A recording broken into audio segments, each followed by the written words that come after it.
Olá, meus queridos irmãos, sejam muito bem-vindos ao nosso curso de Panorama do Antigo Testamento. É uma alegria muito grande estarmos aqui e passarmos esse tempo dedicando ao Senhor um tempo para conhecer melhor o Antigo Testamento. É uma alegria grande para mim, para a professora Juliana e para a professora Vanessa também, estarmos dedicando esse tempo de adoração e de conhecimento, tá certo? Ao longo desse curso, nós vamos trabalhar uma visão um pouco mais geral acerca do Antigo Testamento.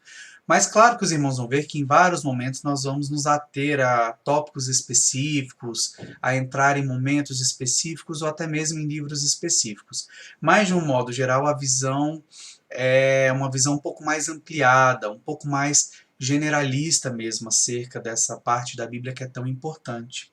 Nós sabemos que a linguagem do Antigo Testamento é uma linguagem um pouco diferente, é um pouco mais rebuscada, uma linguagem um pouco mais refinada, ou talvez um pouco mais distante daquilo que nós estamos acostumados.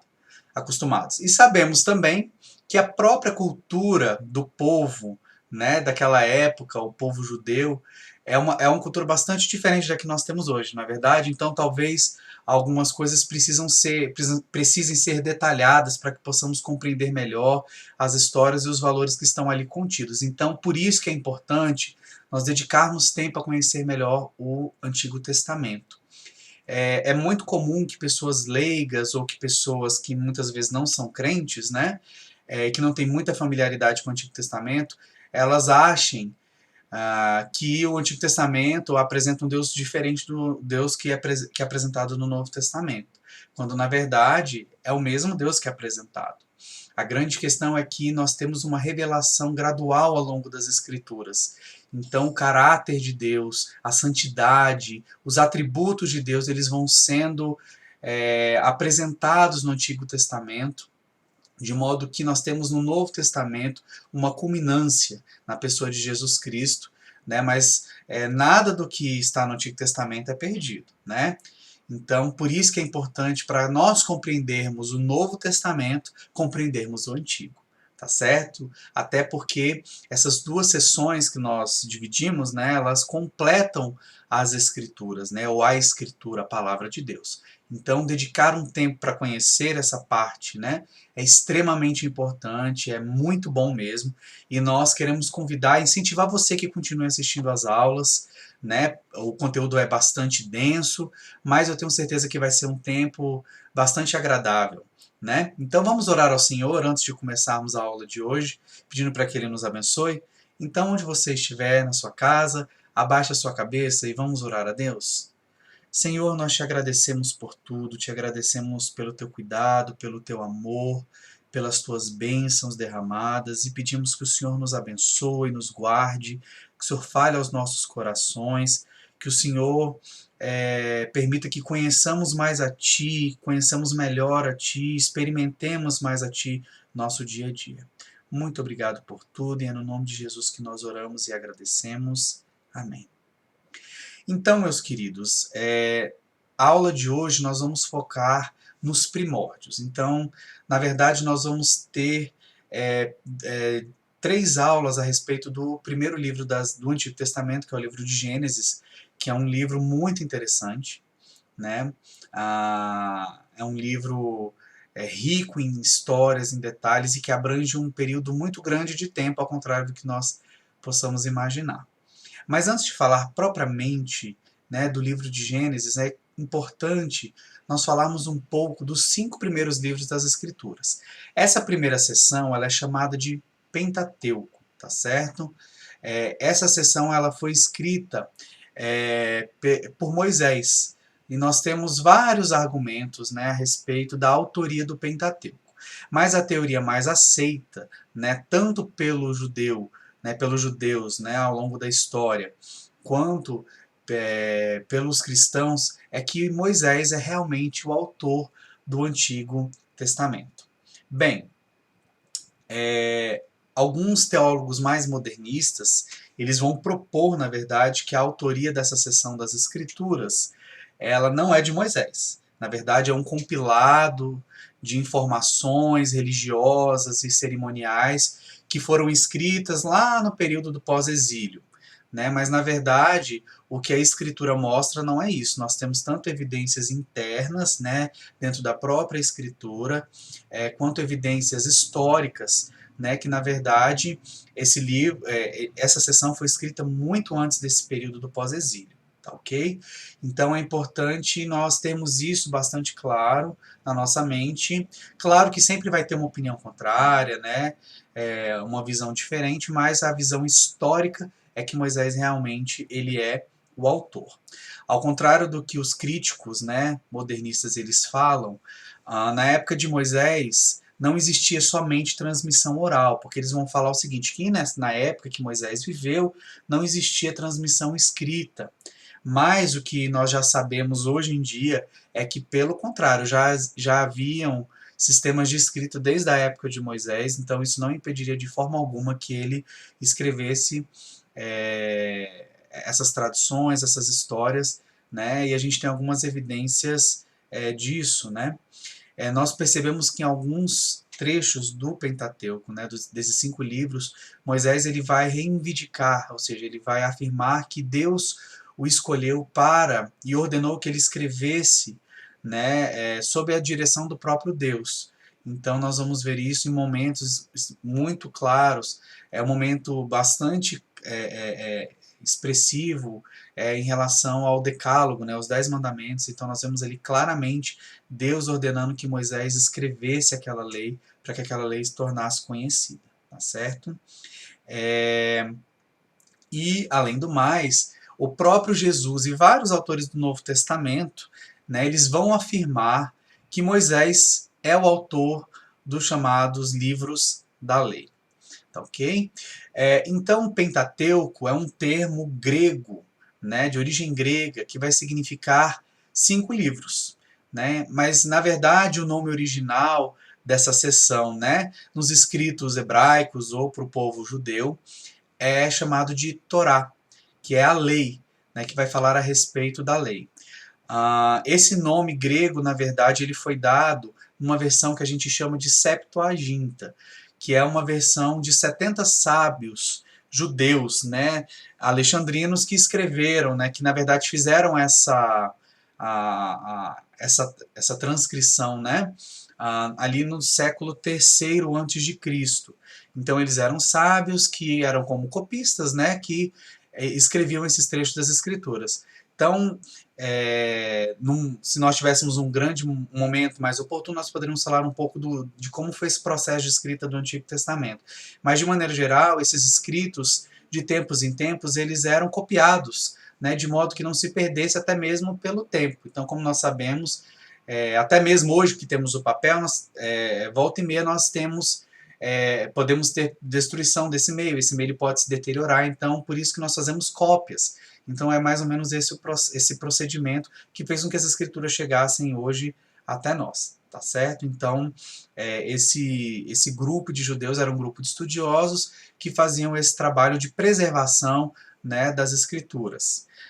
Então, como eu falei antes desse nome de Pentateuco, né, que aparece na Bíblia católico protestante, o nome essa seção da lei era uma seção única e era conhecida como a lei, né? Ou Torá, que significa ensinamento.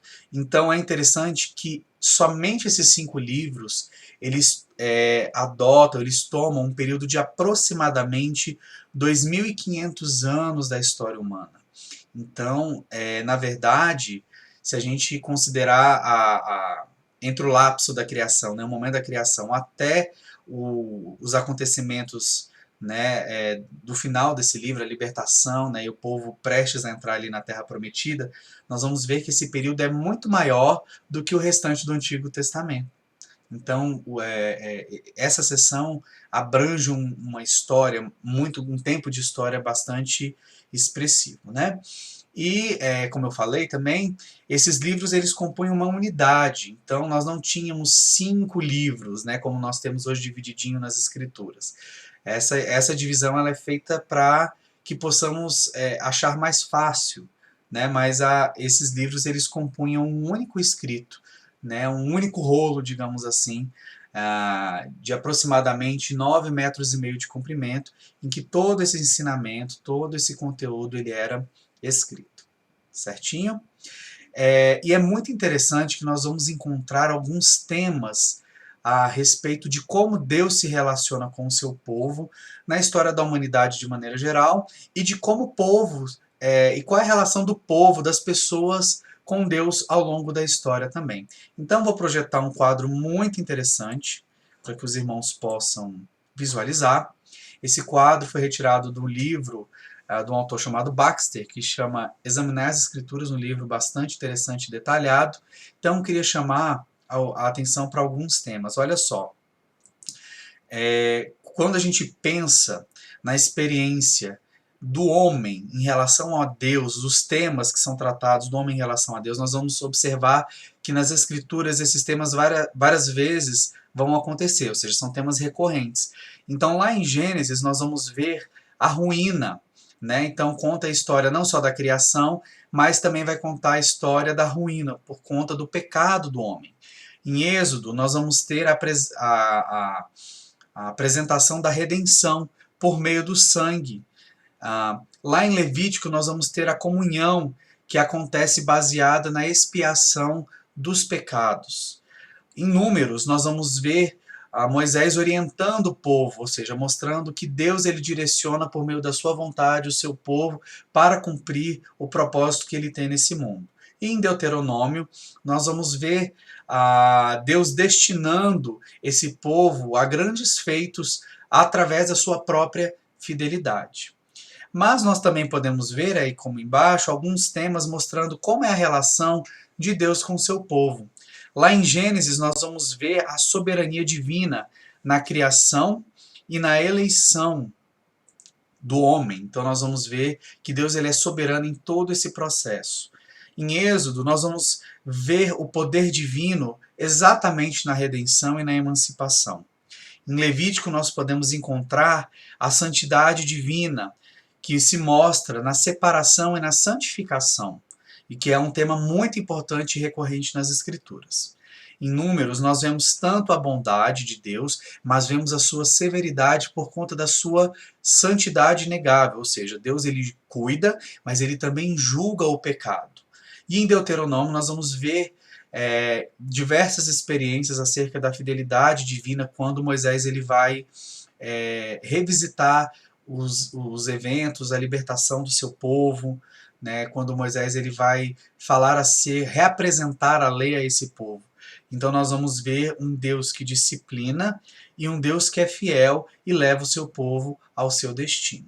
Tá certo? Então, esses são temas que vão aparecer muitas vezes nas Escrituras, então é importante a gente observar que a Bíblia ela é completa em si mesma. Então, esse tema que é apresentado nesse trecho, né, nesse pedaço das Escrituras, ele vai ser apresentado novamente em outros livros, no Antigo e também lá no Novo Testamento, mostrando exatamente aquilo que eu havia comentado, essa progressão que acontece naturalmente da mensagem divina no meio das Escrituras, certo? Então, o Pentateuco ele não começou a ser escrito antes dos dias de Moisés, né, já que ele é o autor. Então, o ponto, na verdade, em que os teóricos afirmam ser o ponto, digamos, de começo da escrita desses escritos é exatamente o encontro de Moisés com Deus na sarça ardente, né? Mas sabemos que antes dessa revelação escrita, Deus ele se revelava aos homens, né? Então nós vamos ver aí em vários momentos, né? Deus revelando ao homem recém-criado, Deus revelando aos patriarcas, né? A Noé, a Abraão, a Isaac, a Jacó, depois a José. Então nós vamos ver que Deus ele se revelava, ele se mostrava mesmo quando ainda não havia uma escritura, né, a lei escrita de Deus. Então a escritura hoje ela é a revelação de Deus para nós, mas antes da escritura Deus ele também se revelava de outras formas, tá certo? O Pentateuco ele tem algumas importâncias que convém a gente destacar. Ele tem uma importância que nós podemos dizer que é cósmica, ou seja, uma importância que mostra acerca do mundo criado, acerca do mundo material. Porque nessa seção particular da Bíblia nós vamos encontrar testemunhos acerca dos eventos que aconteceram na criação do mundo visível, né? Então, esse livro, essa seção, ela vai colocar Deus como a primeira causa dessa criação. Nós temos uma importância étnica também, porque esses livros eles vão apresentar o surgimento da humanidade e como essa humanidade ela foi se desenvolvendo e o surgimento das etnias no mundo, né, a partir do primeiro casal. O Pentateuco tem também uma importância histórica, né, porque esses livros eles traçam uma linha contínua, né, de descendências a partir de Adão. Então nós temos uma linha que mostra exatamente essa descendência e como ela foi se formando. O Pentateuco também tem claramente uma importância religiosa, especialmente para o judeu, porque eles vão retratar a pessoa, o caráter de Deus. Mas tem outros temas importantes, como a criação do homem, a queda do homem, as alianças a partir de Deus, as promessas divinas de redenção através de um redentor divino.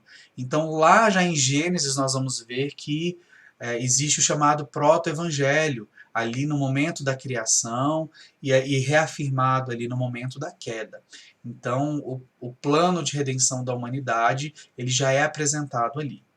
E o Pentateuco também tem uma importância profética, né? Porque exatamente já iniciam-se ali as profecias acerca do seu povo, acerca da eleição do povo de Deus. Então lá em Gênesis nós vamos ver a chamada de Abraão, Deus vai mostrar que Abraão é o homem a partir de quem haverá uma grande descendência, e essa descendência será chamada de povo de Deus. Né? Isso é muito interessante. Então nós vemos esse tema profético acontecendo, mas o tema profético mais relevante é o que eu havia citado anteriormente, que é a profecia de que haveria um redentor, haveria um Messias que salvaria o homem da sua queda, dos seus pecados.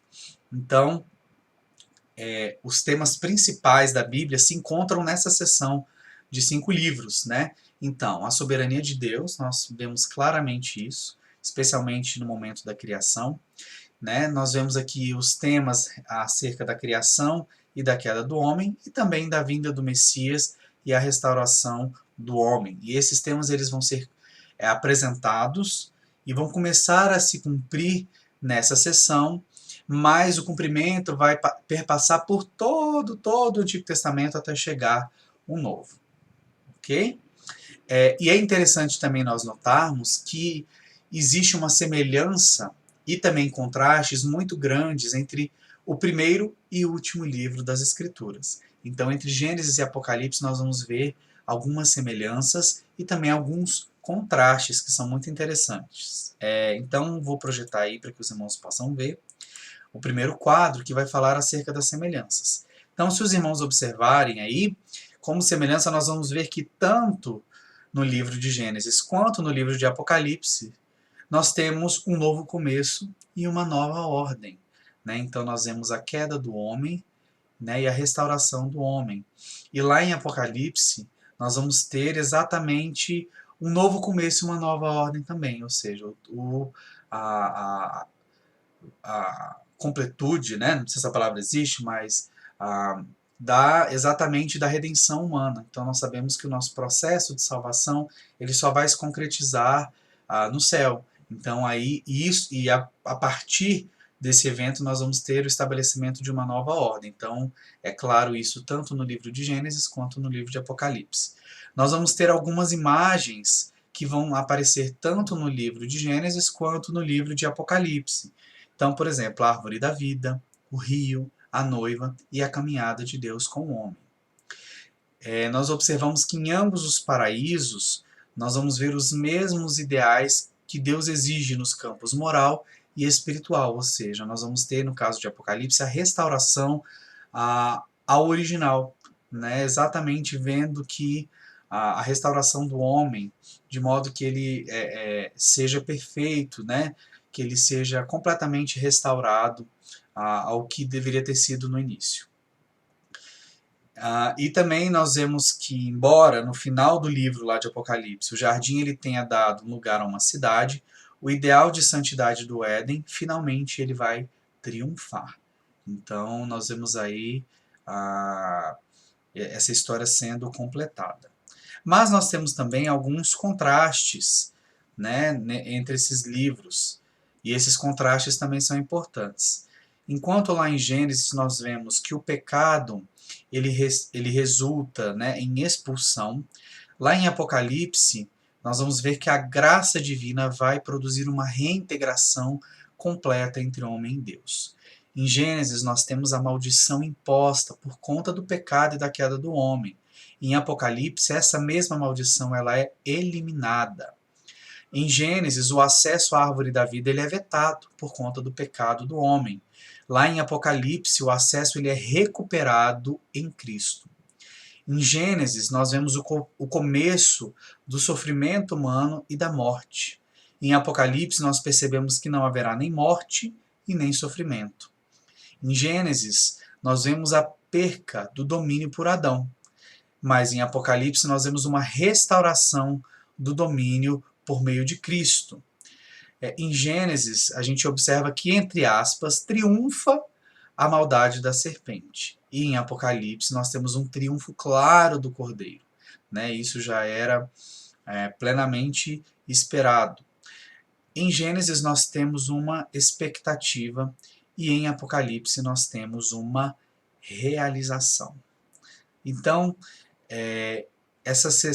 esse livro de Gênesis ele é extremamente importante e é por isso que nós vamos dedicar um tempo maior em relação ao estudo dos temas que estão ali propostos. Né? Nós podemos aprender muito de Deus ali.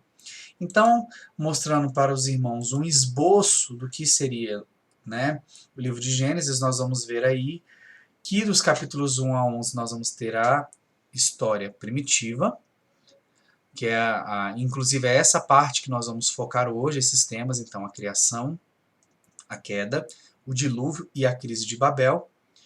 E na próxima aula nós vamos estudar a história patriarcal. Então nós vamos ver as histórias de Abraão, Isaac, Jacó e José, que são as pessoas aí que se destacam entre os capítulos 12 e 50 do livro de Gênesis. Certo? Então, meus irmãos, continuando aí, deixa eu só voltar aqui. O livro de Gênesis ele já começa com uma afirmação muito forte e muito interessante, né, quando nós pensamos na criação. Então, o primeiro versículo de Gênesis já nos diz: no princípio criou Deus os céus e a terra. E é muito interessante porque essa declaração ela não se baseia numa teoria humana, mas ela é um testemunho divino, ou seja, uma revelação do que aconteceu. Então, o homem não estava presente nesse momento. Então, o testemunho é dado por meio de uma revelação do próprio Deus, dos eventos que se sucederam e da forma como eles aconteceram. Então, nós percebemos que essa verdade, né, que é apresentada já nessa primeira declaração, é uma verdade muito superior à inteligência humana. Ela é um axioma, ou seja, uma verdade que é inegável, uma verdade que não pode ser contradita. Né? Claro que, do ponto de vista humano, científico, nós vamos ter muitos questionamentos e muitas pessoas, obviamente, não vão acreditar, né, no relato de Gênesis. Né? Mas para aqueles que são cristãos, não há grandes dificuldades, porque sabemos que, na verdade, essa afirmação, né, a respeito da criação, ela não é uma teoria, mas ela é um testemunho. E a diferença entre teoria e testemunho é o seguinte: a teoria ela vai focar na interpretação dos fatos, ou seja, ela vai querer compreender como esses fatos eles aconteceram.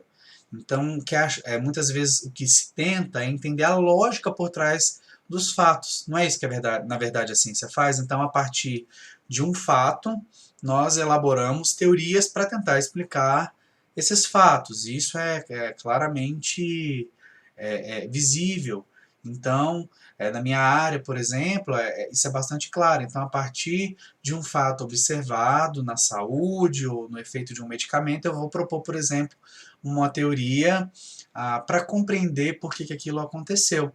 Então, a partir dos fatos, nós vamos tentar criar teorias para interpretar esses fatos. Mas, ao contrário da teoria, o testemunho ele não foca ele não foca na interpretação dos fatos, mas no fato em si. Ou seja, as escrituras elas não estão querendo aqui explicar como aconteceu cada um desses eventos. Ela está simplesmente descrevendo os eventos em si. Então, por isso que muitas vezes é realmente difícil conciliar, né, esse relato, esse testemunho com as teorias que são propostas, porque o objetivo das escrituras não é estabelecer uma teoria da criação do mundo e do homem. Na verdade, ela apresenta como Deus fez, né, e muitas vezes os detalhes não são fornecidos, tá certo? Mas é importante a gente entender, né, vou dando pequeno passo atrás, que essa declaração, no princípio criou Deus os céus e a terra, ela vai negar algumas teorias que são bastante correntes no nosso tempo. Então, vou projetar aí para que os irmãos possam acompanhar comigo, né? Que essa afirmação, no princípio criou Deus os céus e a terra, ela vai negar, por exemplo, o ateísmo, porque o ateísmo ele vai dizer que não há um Deus, né? Então, essa declaração ela mostra que existe sim um Deus. Ela vai negar também o politeísmo, ou seja, a crença que existem várias divindades, né? Então, porque mostra somente como um criador. Ela vai negar também o chamado fatalismo. O fatalismo é uma corrente que vai dizer que toda a criação ela aconteceu por eventos aleatórios, eventos ao acaso. Então, o relato bíblico ele vai mostrar que, na verdade, houve um direcionamento em todo esse processo. Esse processo não aconteceu ao acaso, ele tem uma causa que é Deus, e o universo ele caminha numa direção, ele tem um propósito, né? Não é algo que foi criado e que está aí à deriva. Então, esse relato bíblico ele nega o fatalismo. Ele vai negar o evolucionismo com a doutrina de transformação infinita. E aqui nós falamos especialmente da chamada macroevolução, né? A teoria mais aceita pela ciência, né, exatamente a teoria evolucionista da macroevolução das espécies, né, e desse acaso, por meio do qual o acaso criou as vidas mais simples de vida e por meio de fenômenos do acaso, das próprias mutações enfim, foram acontecendo e de uma chamada seleção natural, né, essas formas primitivas elas foram evoluindo de modo que nós tivéssemos, né, formado toda a criação, todo o universo visível, né? Então, é, por conta de sabermos que Deus ele criou tudo numa ordem certa e definida, esse relato bíblico ele vai negar o evolucionismo. Também vai negar o chamado panteísmo, né? O panteísmo, na verdade, é muito comum nós percebermos em algumas religiões orientais, na qual o homem é considerado parte do universo, né? E nós somos parte do universo, mas Deus, né, é um ser que também faz parte desse universo, logo o homem pode estar envolvido com Deus, né, de modo que tudo faz parte de Deus, nós somos Deus, enfim. Né, então, existe a gente vê claramente que embora Deus ele se relacione, né, com a sua criação, Deus ele é distinto da sua criação, né, ele é distinto do universo. Então, o universo não está à deriva, mas o universo não faz parte, digamos, do ser de Deus, né? Deus é um ser distinto. Então, nega-se nesse relato chamado panteísmo. E nega também o materialismo. O materialismo é uma corrente que vai proclamar a eternidade da matéria, ou seja, a matéria ela sempre existiu. Na verdade, Deus sempre existiu. E a matéria ela foi criada a partir da ordem, né, e do desejo de Deus. Então, Deus ele é a primeira e a última causa das coisas existir, tá certo? Então, focando, né, digamos assim, o primeiro versículo de maneira completa, nós temos o seguinte: no princípio criou Deus os céus e a terra era sem forma e vazia, e havia trevas sobre a face do abismo, e o Espírito de Deus se movia sobre a face das águas. Então, os primeiros dois versículos falam a respeito desse momento especial. Enfim, existem duas teorias, né, que tentam explicar aí essas teorias, né, tentam compreender melhor o que esses versículos eles querem dizer. Então nós temos aqui duas teorias principais para compreender especialmente essa questão. E a terra era sem forma e vazia, e havia trevas sobre a face do abismo. Né? Então, existem duas correntes principais entre os teólogos, né, de modo que temos duas teorias: a teoria do intervalo e a teoria criacionista. A teoria do intervalo ela vai dizer que entre o primeiro versículo e o segundo de Gênesis, né, ou seja, no princípio criou Deus os céus e a terra, houve um intervalo de tempo. Né? Então, essa teoria ela vai dizer o seguinte, que Deus ele fez a criação do planeta Terra completamente funcional. Né? E houve um lapso de tempo entre o primeiro e o segundo versículo. E esse intervalo ele poderia explicar, por exemplo, as criaturas que nós conhecemos apenas por fósseis, como por exemplo os dinossauros. Então, Deus criou o planeta Terra, criou os astros, o universo material, né? E houve um lapso de tempo, né? E nesse lapso de tempo aconteceram algumas coisas. Então existiam, né, esses animais, mas aconteceu uma catástrofe muito grande que destruiu a Terra por completo, ou seja, uma espécie de julgamento. Então alguns teólogos vão dizer que na verdade o que aconteceu é que foi nesse momento que houve a revolta de Satanás e que Satanás se rebelou contra Deus e ele foi lançado na Terra e essa expulsão, né, de Satanás, que era tido como um anjo, né? Lá em Ezequiel, aí vão usar alguns versículos da Bíblia, especialmente Isaías e Ezequiel, para tentar explicar esse evento. Essa expulsão de Satanás e de diversos anjos, né? A terra criou uma catástrofe, né? Que a destruiu, né? E aí a tornou sem forma e vazia. E aí, após esse intervalo, né? Que é exatamente do versículo 2, e a terra era sem forma e vazia, e havia trevas sobre a face do abismo. E o Espírito de Deus se movia sobre a face das águas. Ou seja, após essa constatação, né, esse evento, esse cataclisma, né, Deus ele recomeçou a terra, né, que recriando-a em forma de paraíso, como descrito nos primeiros livros de Gênesis. Normalmente os teólogos que acreditam nessa primeira teoria, eles acreditam também na chamada Terra Antiga, de modo que acreditam que a Terra tem uns 4,5 bilhões de anos, exatamente como a ciência tem falado, por meio dos estudos radiográficos, né? E é uma tentativa de explicar esses fósseis, né? Enfim. Mas existe uma outra teoria, que é a chamada teoria criacionista, que acredito que a maior parte dos teólogos vão acreditar. Acreditam o seguinte, que na verdade não existe nenhum intervalo entre esses versículos, que o que acontece é que Deus está simplesmente mostrando uma sequência de fatos. Né? Então, no princípio criou Deus os céus e a terra era sem forma e vazia, e havia trevas sobre a face do abismo, e o Espírito de Deus se movia sobre a face das águas. Ou seja, na verdade é como se Deus estivesse detalhando como era essa terra. Então, criou Deus os céus e a terra. E essa terra era sem forma, ela era vazia, ela não tinha vida, não tinha nada.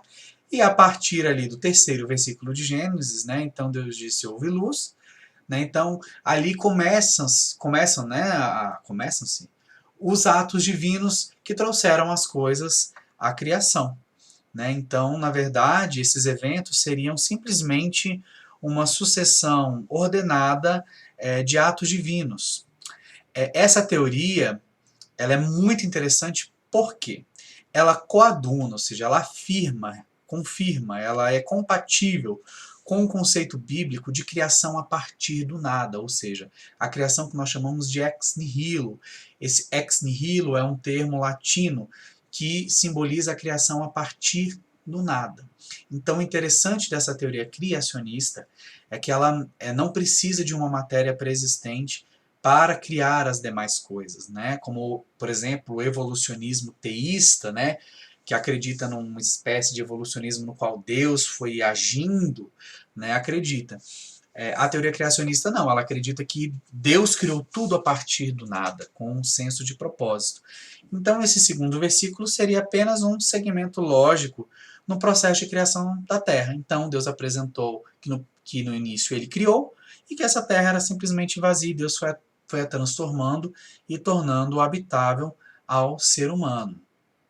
Né? Essa particularmente é a minha visão, né, a teoria criacionista, mas é um mistério, né? Exatamente, não é, a teoria do intervalo ela não é incompatível, né, com a escritura.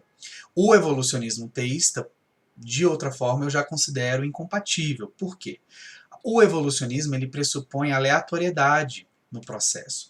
Então, se a gente pensar que Deus, na verdade, ele simplesmente guiou esse processo, né, de evolução, eu acho muito esquisito, porque a gente perde exatamente esse senso de propósito. E também, Deus agindo nesse processo é algo que é estranho até para a própria ciência, porque a ciência ela não acredita num direcionamento, acredita que tudo aconteceu ao acaso. Né? Então, o evolucionismo teísta, né, que muitas pessoas vão defender, ela não, na verdade, não explica nem biblicamente, nem cientificamente como as coisas aconteceram. Né? E embora o evolucionismo ele seja a teoria mais aceita, né, pela ciência para a explicação da origem, né, das espécies, existem uma série de limitações que até hoje o evolucionismo não conseguiu explicar. Né? Então, por exemplo, até hoje não se achou nenhum ser intermediário entre as espécies, né? Ou seja, não existe nenhum fóssil mostrando um ser intermediário, por exemplo, entre o peixe e uma ave, ou enfim, né? Não sou especialista em biologia, mas a ideia é que existiam seres intermediários que deram origem a diversas espécies, e não se descobriu isso até hoje. Além do mais, é um pouco estranho a gente pensar no evolucionismo dessa forma, porque embora exista a seleção natural, né, isso é uma coisa que a gente consegue observar na natureza, é muito estranho nós pensarmos em alguns órgãos, por exemplo, um olho de uma mosca ou a asa de uma ave, que são órgãos extremamente complexos sendo formados por mutações aleatórias, porque o órgão ele precisa ser funcional para existir. Né? Então, ainda não se consegue explicar como isso poderia acontecer por meio de mutações aleatórias. Né? Então, existem também diversas outras contradições, os irmãos podem pesquisar, né, a respeito disso, e é por isso também que o evolucionismo darwinista ele é uma teoria, né, exatamente porque ele não consegue explicar, ele não é uma lei. Né? A lei é algo que é totalmente confirmado, é um axioma, né? Algo que é inegável. Então, essa questão da criação, né, do mundo, das espécies, não foi fechada. Então, por isso que o darwinismo, o evolucionismo darwinista é somente uma teoria. É a teoria mais aceita, mas é uma teoria. Né? Então, nós podemos acreditar na teoria que nós acharmos melhor. Né? Então, por mais que o relato bíblico não seja um relato científico, ele é bastante conciso e ele também coaduna com diversos princípios da geologia moderna também. A ordem da criação, por exemplo, é algo bastante lógico, é algo que pode ser compatível com a sequência defendida, por exemplo, pela geologia. Bem, passando um pouquinho sobre a ordem dos fatos da criação, vou projetar aí para que os irmãos possam acompanhar.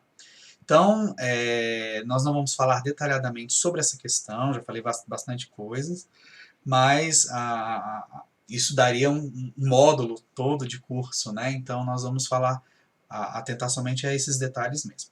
Bem, então se a gente passar aí para a ordem dos fatos, deixa eu ver aqui. Pronto, agora foi, né? Então, a ordem dos fatos mostra o seguinte, que os céus e a terra são criados para prover a base da criação divina. As condições atmosféricas, então, são reguladas, né? Então, por meio da criação também dos astros, né? Não, perdão, as condições atmosféricas são reguladas, as águas elas vão recuar para surgir a Terra. Agora sim, os luminares, né, são designados para regular o tempo e os movimentos da Terra. Depois nós vamos ter o surgimento da vida animal e, por fim, a criação do homem e da mulher. Então essa aí é a ordem, né, dos eventos que é proposta pela teoria criacionista, que é baseada, por sua vez, na ordem que nós vemos já no primeiro capítulo de Gênesis, tá certo? Bem, logo após a criação, né, do mundo, nós vamos ter a criação aí do homem e da mulher. Então a Bíblia nos diz que o homem ele é formado do pó da terra, né, e nessa criatura é soprado o fôlego da vida. Então isso vai trazer uma diferença do homem em relação ao restante da criação. Então a gente percebe que existe uma superioridade do homem em relação ao restante da criação. E é por isso que Adão ele recebeu o privilégio de nomear os animais, porque na cultura, né, da época, quem nomeia é quem tem autoridade sobre, né? Então Adão exatamente mostra essa superioridade porque Deus ordenou que ele nomeasse as criaturas, né, o restante da criação. Né? Deus também permitiu com que Adão ele dominasse sobre ele, e Adão recebeu a tarefa de cuidar da criação divina. Então aqui nós temos o princípio da mordomia, que é importante a gente lembrar hoje. Né? Então nós, como seres humanos, né, precisamos ter a mordomia da terra. Então, a criação ela foi colocada sob nossa responsabilidade. Então, importar com questões, por exemplo, como as do meio ambiente, elas são importantes, nós não estamos isentos disso. Embora Deus tenha nos dado a criação, nós possamos usufruir dela, né, possamos nos alimentar dela, isso não quer dizer que nós não tenhamos uma responsabilidade para com ela. Então, é muito importante, por exemplo, a nossa participação nessas questões relacionadas, por exemplo, ao meio ambiente. Faz parte, sim, né, do nosso papel enquanto crentes, certo? Porque isso é a mordomia que foi dada, né? Então, junto com o privilégio que Deus nos deu, nós temos a responsabilidade de cuidar da criação divina. Bem, Deus também ele criou Eva a partir de Adão, e nós vemos que Deus criou Eva como uma auxiliadora idônea, ou seja, idônea, a palavra idônea aqui ela vai significar que a mulher foi criada, né, de modo a completar o homem como nenhuma outra criatura da criação. Então ela vai suprir a necessidade, por exemplo, de companhia e também a necessidade de uma companheira para a procriação. Então ambos são necessários para a procriação. E nós percebemos que, embora existam papéis distintos entre homem e mulher, a Escritura afirma que a importância, né, de homem e mulher ela é a mesma, né, para Deus e no cumprimento da missão de Deus. Então, embora existam diferenças de papéis, a importância é a mesma. O que acontece é que o mundo pós-queda deturpou, a gente vai ver isso com um pouquinho mais de detalhe lá na frente, essa relação entre homem e mulher. Mas em termos de criação, o homem ele não é mais importante porque ele foi criado primeiro, ao contrário do que muitos pensam. Né? O homem tem um papel diferente porque ele foi criado primeiro. Mas em termos de importância para Deus não existe a menor diferença. E no cumprimento da missão de Deus, homem e mulher são igualmente importantes. Não existe nenhuma diferença. Então, tudo que acontece, essa diferenciação que nós fazemos é simplesmente uma deturpação pecaminosa. Né? E nós também precisamos combater isso. Então, temas como violência doméstica, como o papel da mulher, precisam ser discutidos. Nós precisamos avaliar como nós pensamos, né? E muitas vezes vamos pensar de maneira errada em relação ao papel e à importância da mulher. Né? Então, precisamos participar disso, tendo em mente que ambos são importantes para Deus e ambos são importantes no cumprimento que Deus deixou, né? Da missão que Deus deixou ao ser humano. Tá certo? Então, prosseguindo um pouco mais, nós vamos perceber que o relato bíblico vai falar, além da criação do homem, vai falar sobre a queda do homem. Então a Bíblia mostra que a tentação e a queda dos seres humanos foi a responsável por trazer o pecado ao mundo. Então, por meio da escolha das criaturas morais, ou seja, de homem e mulher, é que o pecado ele entrou no mundo. Aqui nós poderíamos fazer um grande debate, né, sobre quem ordenou que o mal existisse, mas isso a gente vai deixar um pouquinho para as aulas de doutrina, tá certo? Mas é importante a gente destacar alguns passos que a Bíblia mostra que existem 3 passos para a queda. E isso vale para os dias de hoje também. Então, a primeira coisa que precisa haver para a queda, né, do homem, para o homem ceder ao pecado, é a tentação.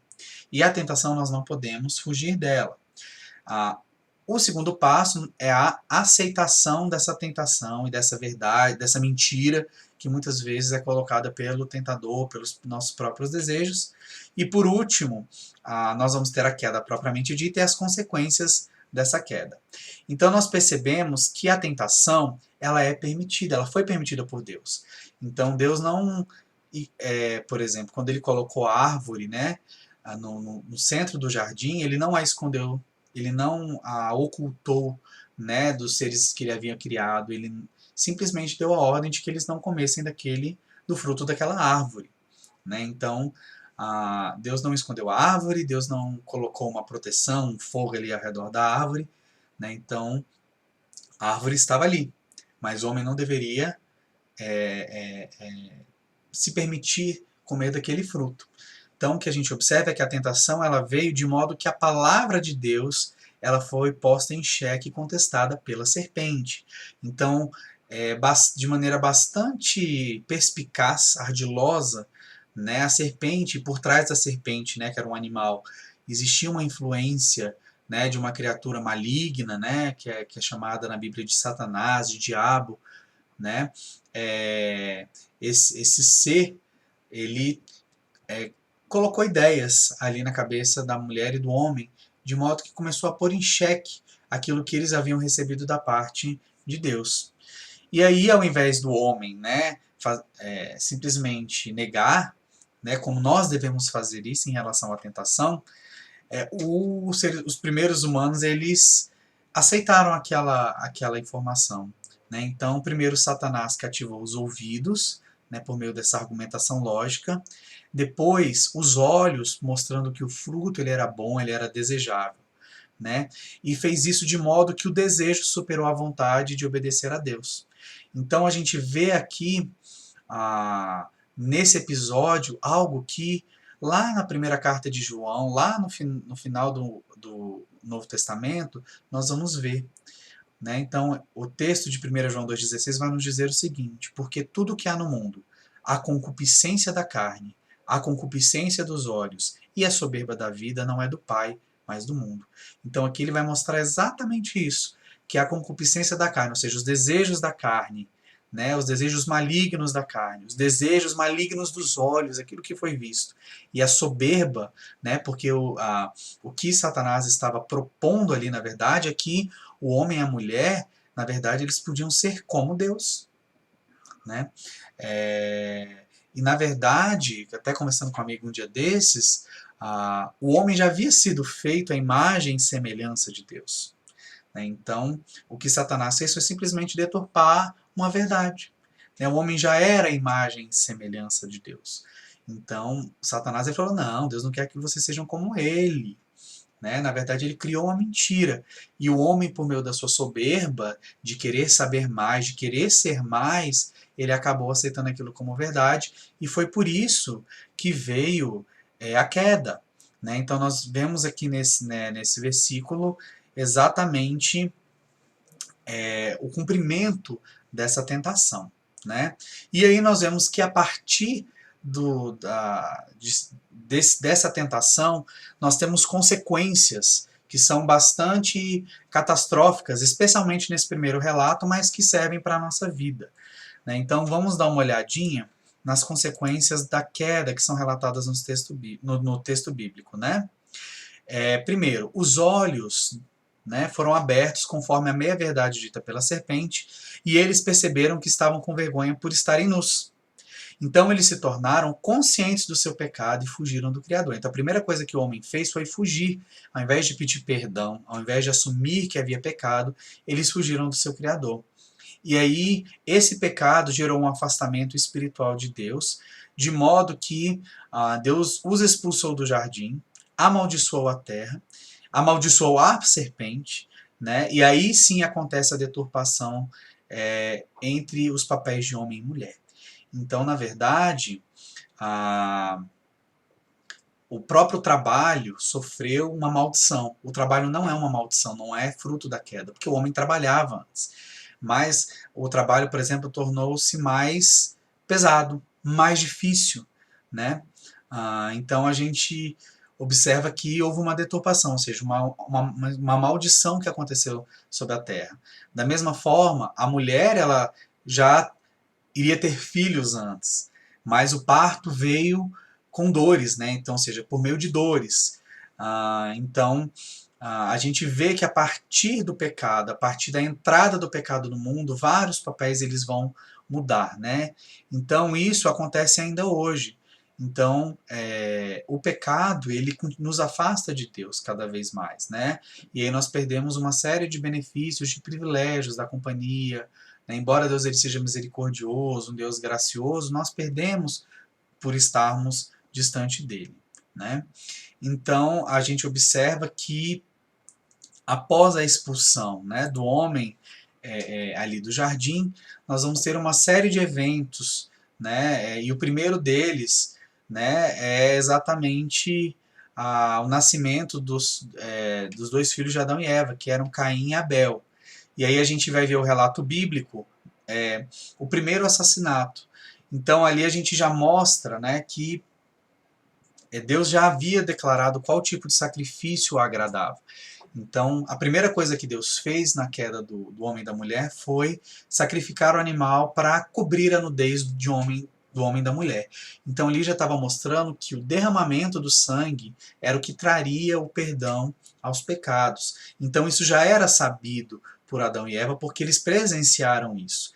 E, certamente, Caim e Abel sabiam disso. Entretanto, Abel ofereceu um sacrifício agradável a Deus, porque era o sacrifício apropriado. E Caim rejeitou isso, né? E a Bíblia mostra que Deus rejeitou a oferta de Caim, né? E aceitou a de Abel. E isso gerou a inveja, né? Gerou essa competição que acabou culminando no primeiro assassinato, né? Então, a Bíblia mostra que após esse primeiro assassinato, Caim ele é expulso e os seus descendentes não tinham conhecimento de Deus. Não existe menção de Deus nos descendentes, né, na história dos descendentes de Caim. Mas a Bíblia mostra que Adão e Eva tiveram outro filho, né, que é chamado de Sete.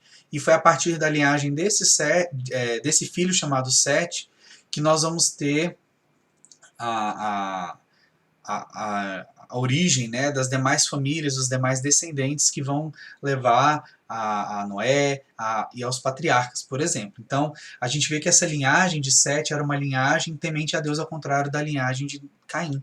Então, a gente vai ver que na linhagem de Sete, nós vamos ter homens como Enoque, nós vamos ter homens como Lameque, como Noé, e os descendentes desses homens.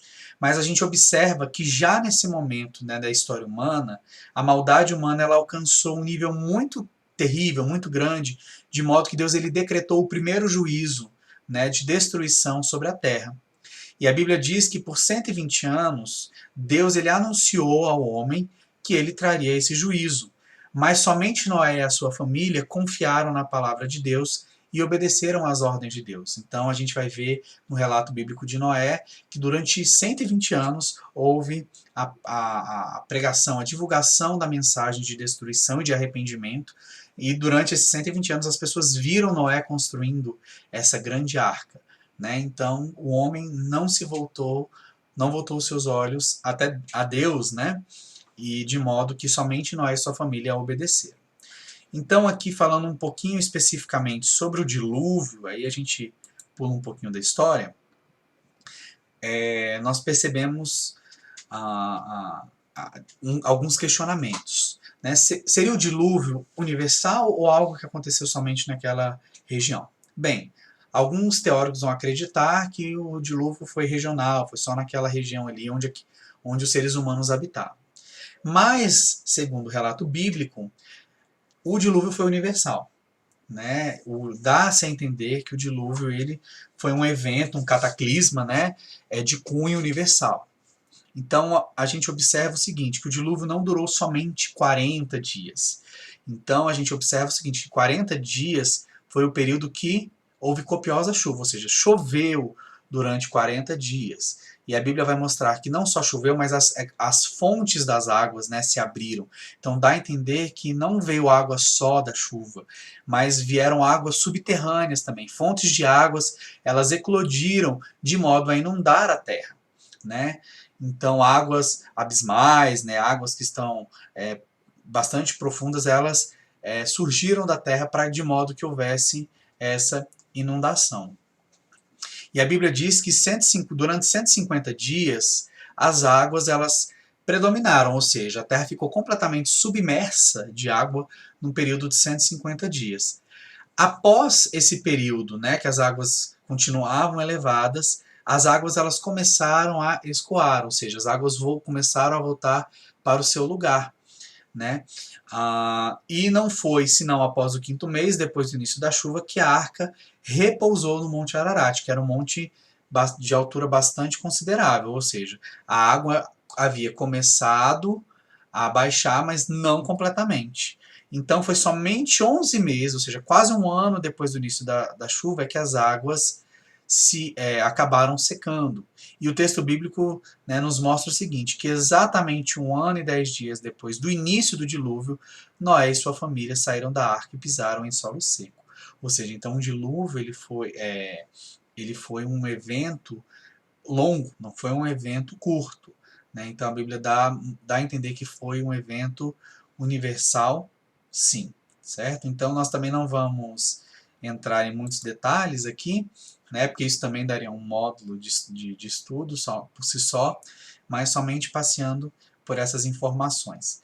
Bem, após o dilúvio, nós vemos, né, que um recomeço da raça humana. Então nós tivemos o juízo de Deus e a reconstrução dessa raça humana. Então, ao sair da arca, a Bíblia nos conta que Noé adorou a Deus e ofereceu um sacrifício a ele. Deus ele fez uma aliança com Noé e seus filhos, né? E essa descendência foi comissionada a crescer e a multiplicar-se novamente pela terra.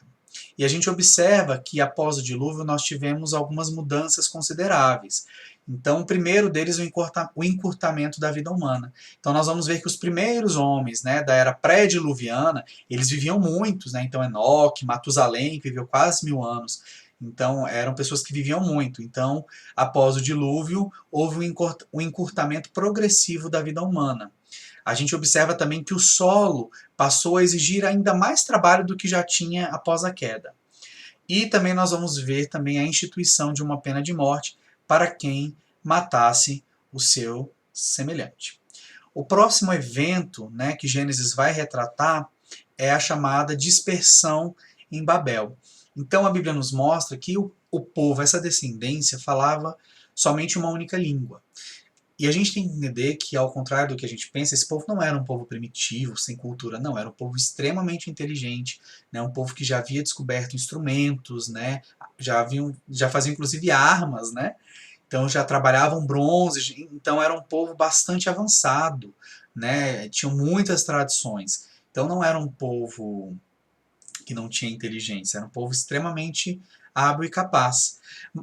Só que o problema é que é o seguinte, ao invés deles se dispersarem pela terra, como Deus ordenou que isso acontecesse, eles resolveram criar um grande centro racial, né? E esse centro racial, ele se culminou na construção de uma torre alta, uma torre astral, ou seja, uma torre muito grande. E essa torre, na verdade, tinha como objetivo conservar e transmitir as tradições anteriores ao dilúvio. Ou seja, eles quiseram preservar essa cultura que foi o que ocasionou o dilúvio.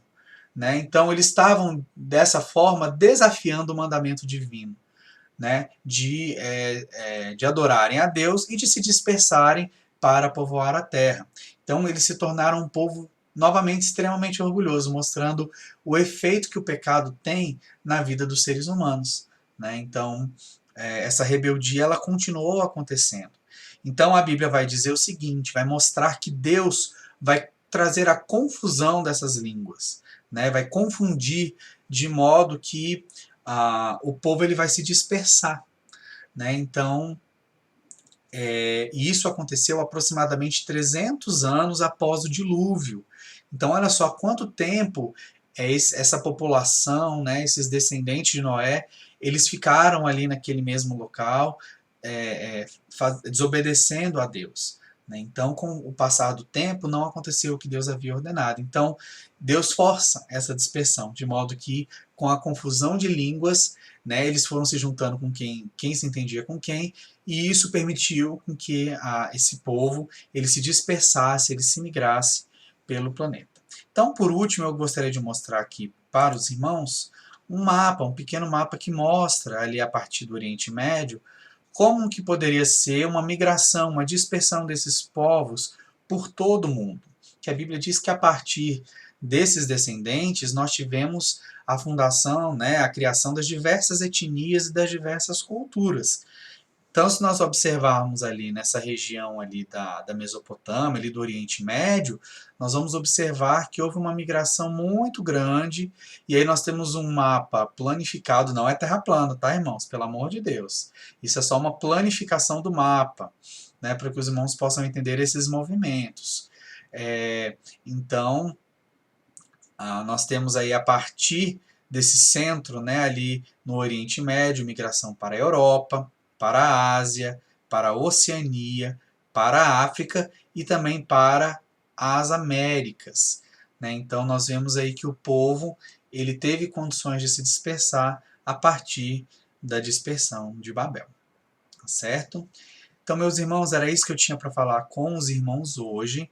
Então, uma aula bastante densa, com muitas informações, muito conteúdo, né? Mas nós convidamos os irmãos a continuarem assistindo a próxima aula para que a gente possa conversar um pouco mais sobre o livro de Gênesis, tá certo? Foi uma alegria, um prazer muito grande e que o Senhor abençoe e guarde a cada um e que possamos ter um curso maravilhoso daqui para frente, tá ok?